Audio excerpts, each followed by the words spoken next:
નમસ્કાર દોસ્તો, સ્વાગત છે તમારું તમારી પોતાની YouTube channel GK by MK sir Gujarati GK પર।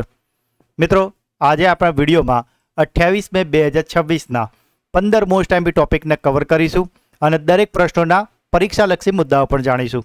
તો પૂરો વિડીયો બહુ ધ્યાનથી જોજો। લાસ્ટમાં તમારી ટેસ્ટ હશે જેના જવાબો તમારે કમેન્ટમાં આપવાના છે। સાથે જ મિત્રો, આ ગુજરાતની એકમાત્ર ચેનલ છે કે જ્યાં દરરોજ સવારે 8 વાગે ફક્ત 20 મિનિટ જેટલા નાનકડા વિડીયોમાં તમને 15 મોસ્ટ આઈએમપી ટોપિક ડિટેલમાં કવર કરવામાં આવે છે અને સાથે જ આગલા દિવસના 15 પ્રશ્નોનું રિવિઝન પણ કરવામાં આવે છે। તો જો તમે આપણી ચેનલના વિડીયોને દરરોજ જોવાની એક આદત પાડી લેશો મિત્રો, તો તમે કોઈ પણ કોમ્પિટિટિવ એક્ઝામની તૈયારી કરો છો તેમાં તમને નિશ્ચિત ફાયદો થવાનો જ છે। અને મિત્રો, કરંટ અફેર્સ એવો ટોપિક છે કે પરીક્ષા હોય કે ના હોય, દરરોજ સવારે 20 મિનિટ જો આવા ક્વોલિટી વિડીયોને આપતા થઈ જશો તો તમારું નોલેજ, પર્સનાલિટી ડેવલપમેન્ટ અને ગ્રૂમિંગમાં પણ એ ખૂબ જ હેલ્પ કરશે। તો જો હજુ સુધી ચેનલને સબસ્ક્રાઇબ ના કરી હોય તો પ્લીઝ જલ્દીથી કરી લો। તો ચલો વિડીયો સ્ટાર્ટ કરીએ છીએ।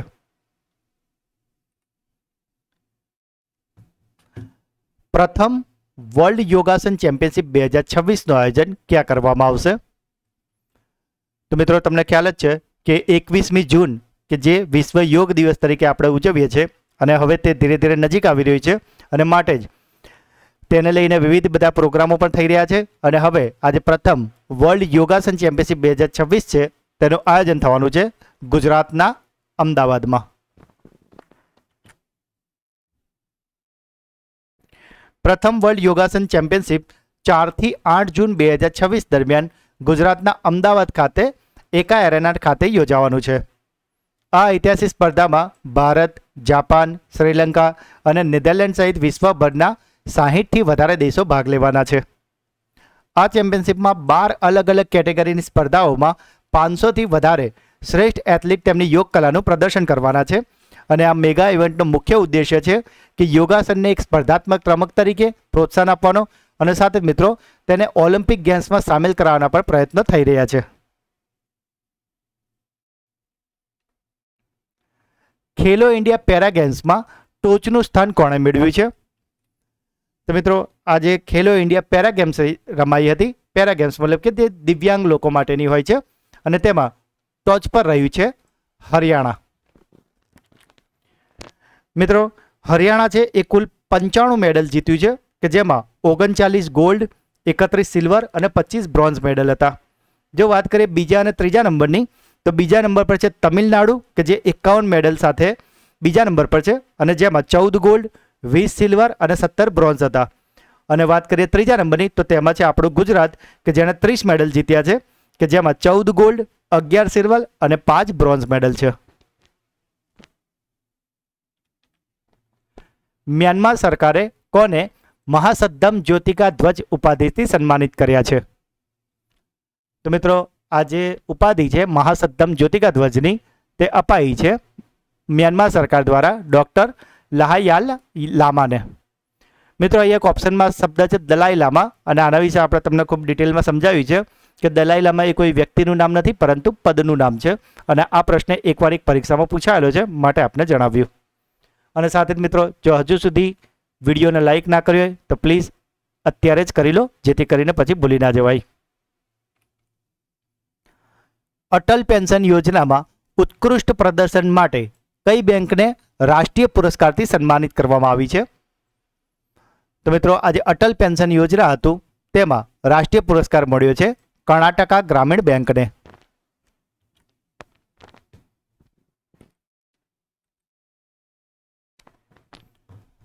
Asian junior individual squash championship 2026માં બોયઝ અંડર 19નો ખિતાબ કોણે જીત્યો છે? તો મિત્રો, આજે બોયઝનું અંડર 19 એટલે કે 19 વર્ષથી નાના છોકરાઓની જે Asian junior individual squash championship રમાઈ હતી તેને જીતી લીધી છે આર્યવીર દિવાને।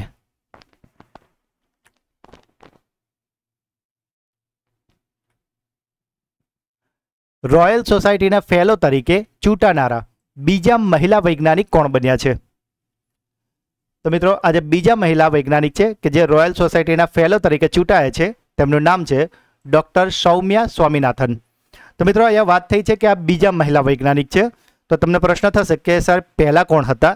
તો મિત્રો, પ્રથમ છે ગગનદીપ કંગ અને તે ભારતીય વેક્સિન અને વાયરસ નિષ્ણાત છે અને તેમને 2019માં આ રોયલ સોસાયટી ના ફેલો તરીકે ચૂંટ્યા હતા.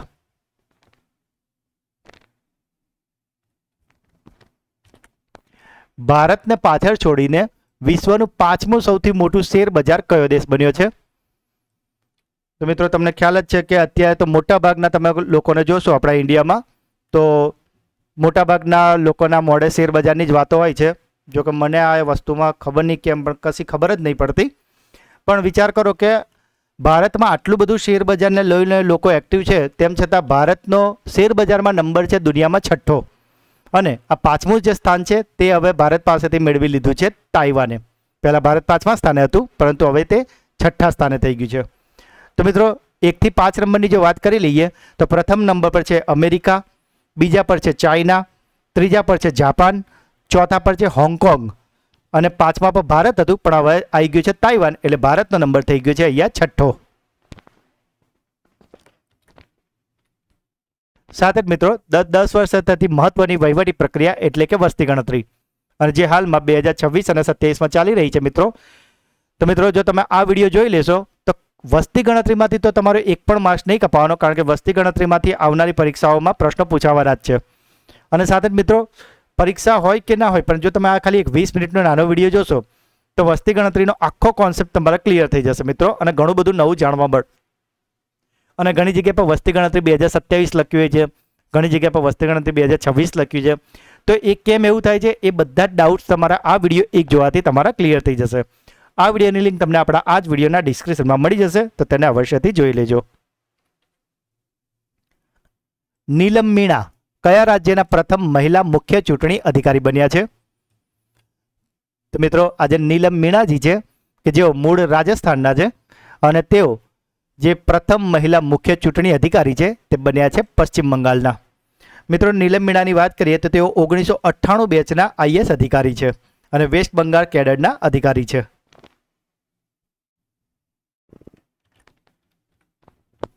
સિત્યાસીમી મહિલા સિનિયર નેશનલ બેડમિન્ટન ચેમ્પિયનશિપમાં સિંગલ્સનો ખિતાબ કોણે જીત્યો છે?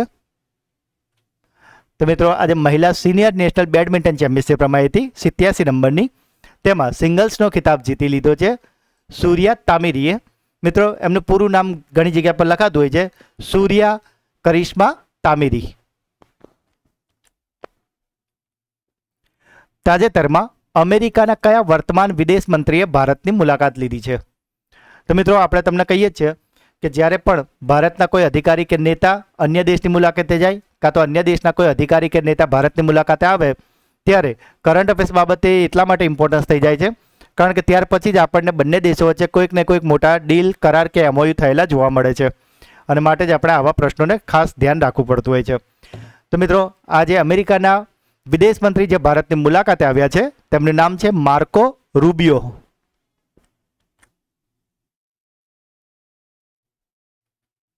સરકારે અનુસૂચિત જાતિની યોજનાઓના રિયલ ટાઈમ મોનિટરિંગ માટે કઈ મોબાઈલ એપ અને પોર્ટલને લોન્ચ કર્યું છે? તો મિત્રો આજે અનુસૂચિત જાતિની યોજનાના રિયલ ટાઈમ મોનિટરિંગ માટે જે મોબાઈલ એપ અને પોર્ટલ લોન્ચ કરાયું છે તેનું નામ છે PM અજય. અને મિત્રો વાત કરીએ આ જે PM અજયનું પૂરું નામનું, તો એ છે પ્રધાનમંત્રી અનુસૂચિત જાતિ અભ્યુદય યોજના પોર્ટલ. જળાશયોના પુનરુત્થાન માટે કઈ રાજ્ય સરકારે વંદે ગંગા જલ સંરક્ષણ જન અભિયાન 2026 શરૂ કર્યું છે? તો મિત્રો આજે વંદે ગંગા જલ સંરક્ષણ જન અભિયાન છે તેને શરૂ કર્યું છે રાજસ્થાને.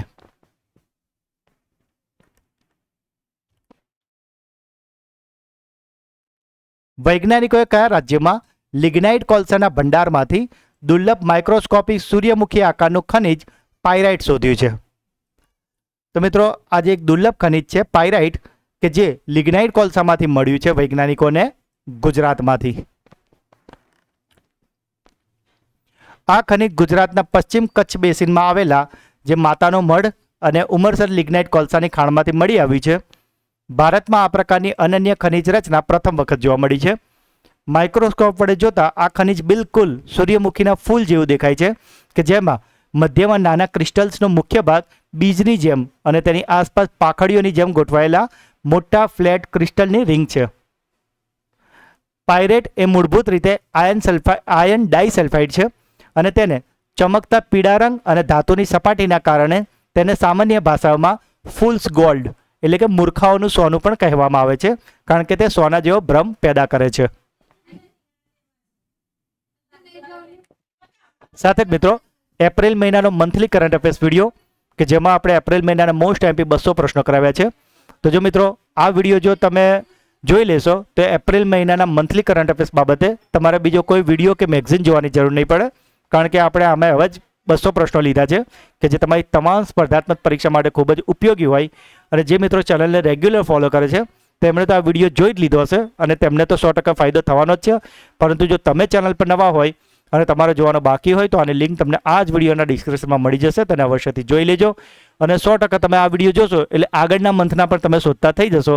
અને માટે જ મિત્રો આગળના કોઈ પણ મહિનાના તમારે જોતા હોય એટલે કે માર્ચનો જોતો હોય, ફેબ્રુઆરીનો, જાન્યુઆરી, ડિસેમ્બર, નવેમ્બર, તો આ બધા જ મહિનાના મંથલી કરંટ અફેર્સ વિડીયો આપણી ચેનલ પર અવેલેબલ છે કે જ્યાં આપણે મોસ્ટ એમપી 200 પ્રશ્નો દરેક મહિનાના કરાવ્યા છે. તો મિત્રો આ બધા જ ક્વોલિટી વિડીયો છે, તો આ બધાને બિલકુલ પણ મિસ ન કરતા અને અવશ્યથી જોઈ લેજો. કયા દેશના ડોક્ટરોએ 3000 કિલોમીટર દૂર બેસીને હૈદરાબાદના દર્દીની સફળ રિમોટ રોબોટિક સર્જરી કરી છે? તો મિત્રો આજે હૈદરાબાદના દર્દીની રિમોટ રોબોટિક સર્જરી જે ડૉક્ટરે 3000 કિલોમીટર દૂર બેસીને કરી છે તે ડૉક્ટર હતા ચીનના. મિત્રો અત્યારે ટેકનોલોજી કેટલી બધી એડવાન્સ થઈ ગઈ છે એ આપણે જોઈ શકીએ છીએ અને જે ખૂબ સારી બાબત પણ છે. જરાક થોડી કાળી વાતો કરી લઉં તો અત્યારે તમને ખ્યાલ જ છે, જે મિત્રો ચેનલને રેગ્યુલર ફોલો કરે છે, કે 3-1 મહિના પહેલાં મારા પિતાશ્રી થોડા પડી ગયા હતા અને જેથી તેમને 2 હાથમાં પ્લેટ આવી હતી. પરંતુ અનફોર્ચ્યુનેટલી એમની એક પ્લેટના સ્ક્રૂ ખુલી ગયા હતા અને ગઈકાલે ફરીથી એમને એડમિટ કરવા પડ્યા અને ગાંધીનગરના હાઈટેકમાં ગઈકાલે જ એમનું ઓપરેશન થયું છે અને અત્યારે એડમિટ છે. એટલે પણ એટલું સારું છે કે અત્યારે આવી બધી સર્જરીઓ ટેકનોલોજી એટલી આવી ગઈ છે કે વાંધો નથી આવતો. તો પણ મિત્રો તમે પણ પોતાનું ધ્યાન જરૂરથી રાખજો. દિલ્હીના નવા ડેપ્યુટી ગવર્નર એટલે કે લેફ્ટનન્ટ ગવર્નર કોણ બન્યા છે? તો મિત્રો આજે દિલ્હીના નવા ડેપ્યુટી ગવર્નર છે, તેમનું નામ છે તરજીતસિંહ સંધુ. તો મિત્રો આ હતા આજના 15 પ્રશ્નો. આઈ હોપ કે તમને મજા આવી હશે અને ઘણું બધું નવું જાણવા મળ્યું હશે અને પરીક્ષામાં તો તમને આ બધા પ્રશ્નો કામ લાગવાના જ છે. તો મિત્રો હવે સમય છે તમારા સુપર ફાસ્ટ ફ્લેશ રિવિઝનનો કે જેમાં ગઈકાલના જે 15 પ્રશ્નો હતા તેનું ફટાફટથી ફ્લેશ રિવિઝન કરી લઈએ. તો ગઈકાલનો પહેલો પ્રશ્ન હતો, આફ્રિકા દિવસ દર વર્ષે કઈ તારીખે ઉજવવામાં આવે છે? તો મિત્રો આજે આફ્રિકા દિવસ છે તે દર વર્ષે ઉજવવામાં આવે છે 25 મેના રોજ. 400 મીટરની દોડમાં 45 સેકન્ડનો બેરિયર તોડનાર પ્રથમ ભારતીય એથ્લીટ કોણ બન્યા છે? તો મિત્રો આજે 45 સેકન્ડનો બેરિયર તોડ્યો છે તે એથ્લીટનું નામ છે વિશાલ ટેકે. મિત્રો એ વાત થઈ છે 400 મીટર દોડની. સત્તાવાર રીતે અબજોપતિ બનનાર વિશ્વના બીજા ફૂટબોલર કોણ બન્યા છે? તો મિત્રો આજે વિશ્વના બીજા ફૂટબોલર છે જે કે ઓફિશિયલી અરબપતિ બની ગયા છે, અબજોપતિ બની ગયા છે અને તે છે લિયોનેલ મેસી. તો મિત્રો અહીંયાથી તમારા માટે ક્લાસરૂમ ક્વેશ્ચન છે કે એ વાત થઈ જાય બીજા ફૂટબોલર. તો મિત્રો તમારે જણાવવાનું છે કે પહેલા ફૂટબોલર કોણ હતા જે ઓફિશિયલી અબજોપતિ બનેલા છે? ગઈકાલના વિડીયોમાં આપણે તમને તેમના વિશે ડિટેલમાં સમજાવ્યું છે. તો આ તમારો ક્લાસરૂમ ક્વેશ્ચન છે. ભારતનું બીજું સૌથી મોટું ઇન્ટરનેશનલ ક્રિકેટ સ્ટેડિયમ ક્યાં બનાવવામાં આવશે? તો મિત્રો પહેલું તો છે આપણા ગુજરાતના અમદાવાદનું નરેન્દ્ર મોદી સ્ટેડિયમ અને બીજું બનવાનું છે કર્ણાટકમાં કે જે 80,000 ક્ષમતાવાળું બનવાનું છે. મિશન વંદે માતરમ હેઠળ બીએસએફની પ્રથમ ઓલ વુમન પર્વતારોહણ ટીમે કયા શિખર સર કરવામાં સફળતા મેળવી છે? તો મિત્રો બીએસએફની જે મહિલા વુમન ટીમ છે તેમણે માઉન્ટ એવરેસ્ટને સફળતાપૂર્વક ચડાઈ કરી છે. રાજ્યસભાની અરજી સમિતિ એટલે કે પિટિશન કમિટીના અધ્યક્ષ તરીકે કોની નિમણૂક કરવામાં આવી છે? તો મિત્રો આજે રાજ્યસભાની અરજી સમિતિ છે તેના અધ્યક્ષ બની ગયા છે Raghav Chadha. Better never stops નામનું પુસ્તક કોણે લખ્યું છે? તો મિત્રો આજે પુસ્તક છે બેટર નેવર સ્ટોપ્સ, તેણે લખ્યું છે શ્યામ શ્રીનિવાસન. કઈ રાજ્ય સરકારે ગેરકાયદેસર પ્રવાસીઓ જેવા કે રોહિંગ્યાઓ માટે હોલ્ડિંગ સેન્ટર સ્થાપવાનો આદેશ આપ્યો છે? તો મિત્રો આજે હોલ્ડિંગ સેન્ટર છે તે બનાવવાનો આદેશ અપાયો છે પશ્ચિમ બંગાળ દ્વારા. The library man of India નામનું પુસ્તક કોણે લખ્યું છે? તો મિત્રો આજે પુસ્તક છે તેને લખ્યું છે પી સત્યને. તો મિત્રો અહીંયાથી તમારા માટે બીજો ક્લાસરૂમ ક્વેશ્ચન છે કે ગઈકાલના વિડીયોમાં આપણે તમને સમજાવ્યું હતું કે આ જે પુસ્તક છે કે જે પીપી સત્યને લખ્યું છે, તો આનું વિમોચન કોના હસ્તે કરાયું છે, તો તમારે તે મને કોમેન્ટમાં જણાવવાનું છે. આ તમારો બીજો ક્લાસરૂમ ક્વેશ્ચન છે. તાજેતરમાં જેરોમ પોવેલની જગ્યાએ યુએસ સેન્ટ્રલ બેંક ફેડરલ રિઝર્વના નવા અધ્યક્ષ તરીકે કોણે શપથ લીધા છે? તો મિત્રો આજે યુએસ સેન્ટ્રલ બેંક ફેડરલ રિઝર્વના નવા અધ્યક્ષ બની ગયા છે કેવિન વોર્શ. રાષ્ટ્રપતિ દ્રૌપદી મુર્મુએ કલા ક્ષેત્રમાં યોગદાન માટે જર્મનીના કયા પ્રોફેસરને પદ્મશ્રીથી સન્માનિત કર્યા છે? તો મિત્રો આજે કલા ક્ષેત્રમાં યોગદાન બદલ સન્માનિત થયા છે ડોક્ટર લાર્સ ક્રિશ્ચિયન કોચ. ભારતનું પ્રથમ સ્વદેશી 300 કિલોમીટર યુનિવર્સલ રોકેટ લોન્ચિંગ સિસ્ટમનું નામ શું છે? તો મિત્રો આજે 300 કિલોમીટર યુનિવર્સલ રોકેટ પ્રથમ સ્વદેશી છે, તેનું નામ છે સૂર્યાસ્ત્ર. વિશાળ આદિવાસી સાંસ્કૃતિક સમાગમનું આયોજન ક્યાં કરવામાં આવ્યું છે? તો મિત્રો આ આયોજન થયું છે નવી દિલ્હી ખાતે. ચોથી ભારત આફ્રિકા ફોરમ સમિટ કયા રોગચાળાના કારણે સ્થગિત કરવામાં આવી છે? તો મિત્રો આજે ચોથી ભારત આફ્રિકા ફોરમ સમિટ છે તે ઇબોલા વાયરસના કારણે સ્થગિત કરાઈ છે. મિત્રો તમારા માટે એક ત્રીજો ક્લાસરૂમ ક્વેશ્ચન છે કે ગઈકાલના વિડીયોમાં આપણે તમને ત્રીજી ભારત આફ્રિકા ફોરમ સમિટ વિશે જણાવ્યું હતું કે જે પણ ઇબોલા વાયરસના કારણે ડિલે થઈ હતી, તો તે કયા વર્ષમાં ડિલે થઈ હતી તે તમારે મને કોમેન્ટમાં જણાવવાનું છે. આ તમારો ત્રીજો ક્લાસરૂમ ક્વેશ્ચન છે. આરબીઆઈએ ઓક્ટોબર 2028 સુધીમાં કઈ બેંકને એમડી અને સીઈઓ તરીકે સંદીપ બક્ષીની પુનઃ નિમણૂક કરી છે? તો મિત્રો સંદીપ બક્ષીની પુનઃ નિયુક્તિ થઈ છે આઈસીઆઈસી બેંક માટે. તો મિત્રો આ હતા ગઈકાલના 15 પ્રશ્નો કે જેનું અત્યારે તો આપણે ખૂબ જ ફટાફટ રિવિઝન કર્યું છે, પણ ગઈકાલના વિડીયોમાં આપણા દરેક પ્રશ્નને ખૂબ જ ડિટેલમાં અને સારી રીતે તમને સમજાવ્યા છે. તો જો હજુ સુધી તમે તે વિડીયો ન જોયો હોય તો તેની લિંક તમને આ જ વિડીયોના ડિસ્ક્રિપ્શનમાં મળી જશે. મિત્રો તેને અવશ્યથી જોઈ લેજો. અને મિત્રો હવે સમય છે તમારી બ્રેન બૂસ્ટર ટેસ્ટનો, જેમાં 3 પ્રશ્નો પૂછાશે જેના જવાબ તમારે કોમેન્ટમાં આપવાના છે. પરંતુ એ પહેલાં ગઈકાલના વિડીયોમાં જે મિત્રોએ જવાબ આપ્યા છે તેમાંથી રેન્ડમલી આપણે 3 મિત્રોના નામ સિલેક્ટ કર્યા છે અને એ 3 મિત્રોના નામ અત્યારે આપણે એનાઉન્સ કરીએ છીએ. અને 3 મિત્રોના નામ છે નિકિતાબા વાઘેલા, પ્રહલાદ મહેતા અને પ્રદીપ બારિયા. તો 3 મિત્રોને ખૂબ ખૂબ અભિનંદન કે જેઓ દરરોજ આપણી ચેનલના વિડીયોને જુઓ તો છે જ, સાથે સાથે brain booster quiz, classroom question અને વિડીયો અંગેના પ્રતિભાવો કોમેન્ટમાં જરૂરથી જણાવે છે. તો મિત્રો જો તમે પણ ચેનલ પર નવા હોય તો પ્રશ્નો જવાબ જરૂરથી આપજો. બની શકે કે આવતીકાલના વિડીયોમાં તમારું નામ પણ એનાઉન્સ થાય. તો આજનો પહેલો સવાલ છે, પ્રથમ વર્લ્ડ યોગાસન ચેમ્પિયનશિપ 2026નું આયોજન ક્યાં કરવામાં આવશે? જળાશયોના પુનરુત્થાન માટે કઈ રાજ્ય સરકારે વંદે ગંગા જલ સંરક્ષણ જન અભિયાન 2026 શરૂ કર્યું છે? અને છેલ્લો પ્રશ્ન, કયા દેશના ડોક્ટરોએ 3000 કિલોમીટર દૂર બેસીને હૈદરાબાદના દર્દીની સફળ રિમોટ રોબોટિક સર્જરી કરી છે? તો મિત્રો 3 પ્રશ્નો જવાબ તમારે મને કોમેન્ટમાં જણાવવાના છે. અને સાથે જ જો તમે આપણી ચેનલના વિડીયોને દરરોજ ફોલો કરશો મિત્રો, તો તમે કોઈ પણ કોમ્પિટિટિવ એક્ઝામની તૈયારી કરો છો તેમાં તમને નિશ્ચિત ફાયદો થશે. માટે મિત્રો તમે રીલ્સ જોવામાં કે અન્ય કોઈ પણ કામમાં નાનો મોટો તમારો સમય ક્યાંક ને ક્યાંક તો બગડતો જ હશે, પરંતુ તેના બદલે દરરોજ સવારે 20 મિનિટ જો તમે આવા ક્વોલિટી વિડીયોને આપતા થઈ જશો તો તમામ સ્પર્ધાત્મક પરીક્ષામાં કરંટ અફેર્સ બાબતે જે તમારો કોન્ફિડન્સ લેવલ હશે એ ખૂબ જ હાઈ હશે અને તેમાં તમે 100% પૂરેપૂરું કોન્ફિડન્સથી સ્કોરિંગ કરી લેશો. અને મિત્રો કરંટ અફેર્સ એવો ટોપિક છે કે પરીક્ષા હોય કે ના હોય દરરોજ જોવાની આદત જરૂરથી પાડો, જેથી એક લિંક ક્રિએટ થશે અને તમારે કશું ગોખવું નહીં પડે અને કરંટ અફેર્સ તમારા માટે મજાનો વિષય બની જશે. તો મિત્રો જો આજનો વિડીયો તમને ગમ્યો હોય તો લાઈક અત્યારે જ કરી દો. જે પણ પ્રશ્નો પૂછવામાં આવે છે કે તમારો કોઈ ડાઉટ છે મિત્રો તો તેને કમેન્ટમાં જણાવો. અને મિત્રો હું દરેક કોમેન્ટ વાંચું છું અને દરેક કોમેન્ટનો રિપ્લાય હું અવશ્યથી કરું છું. અને તે સિવાય પણ તમારો કોઈ ડાઉટ હોય તો તમે ટેલિગ્રામ ચેનલની લિંક નીચે આપેલી હોય છે તેને જોઈન કરીને મને ડીએમમાં તમારો ડાઉટ પૂછી શકો છો અને કોમેન્ટમાં જણાવશો તો પણ હું તમને રિપ્લાય અવશ્યથી કરીશ જ. મિત્રો આ જે વિડીયોની લિંક છે તેમાં તમારા તમામ વોટ્સઅપ અને ટેલિગ્રામ ગ્રુપમાં શેર કરીને મને અને ચેનલને સપોર્ટ અવશ્યથી કરજો. હજુ સુધી ચેનલને સબસ્ક્રાઇબ ના કરી હોય તો પ્લીઝ જલ્દીથી કરી લેજો. હજુ ઓલરેડી કરેલી છે તો એટલીસ્ટ તમારા 5 મિત્રોને જરૂરથી કરાવજો. તો મિત્રો મળીએ છીએ એક નવા વિડીયોમાં. ત્યાં સુધી ભણતા રહો, આગળ વધતા રહો. જય હિન્દ, જય ભારત, જય ગુજરાત.